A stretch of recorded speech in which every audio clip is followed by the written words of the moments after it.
Nigeria is one of the largest oil producers in Africa. The oil and gas sector accounts for more than 90% of the country's exports and 80% of the federal government's revenue. However, the industry has many challenges and difficulties adapting to new technology.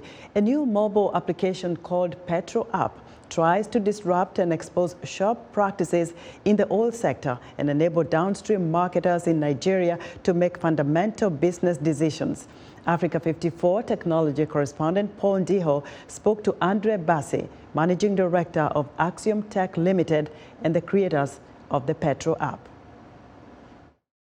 Andre Bassey, welcome to Africa 54. Thank you very much, Paul.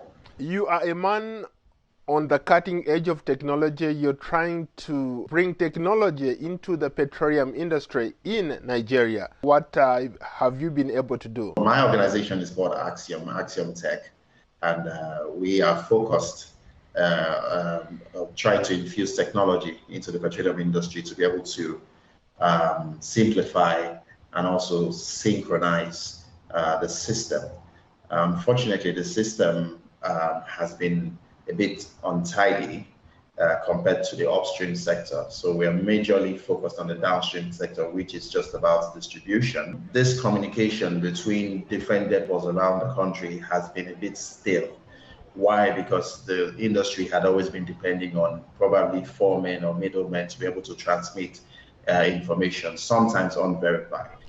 People literally live on their phones these days. So why don't we bring in the same sector and put it on the phone at the palm of your hands, where you can tell the activities of everything that's happening around the major depots right in front of you, and you make very major and wise business decisions. For an industry that is quote unquote heavily conservative when it comes to adapting technology, how are you able to maybe convince people to buy into this? It's been a hard sell because sometimes most of the challenges we encounter is that some people in their cell phones probably have, maybe for instance, you have a 10 gig phone and your interest is first of all getting the social media applications and all that. So that's what you would rather have on your phone than to delete those applications and have, a petroleum application.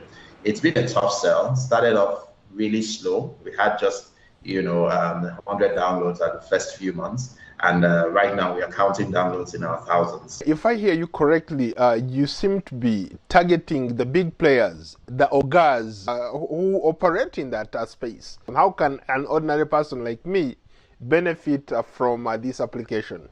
The application is for industry players, strictly for them to be able to do their businesses. Now, the everyday man who is probably in the other sectors may not really understand the essence of the application unless you're an industry player. So let's just streamline to the sector itself.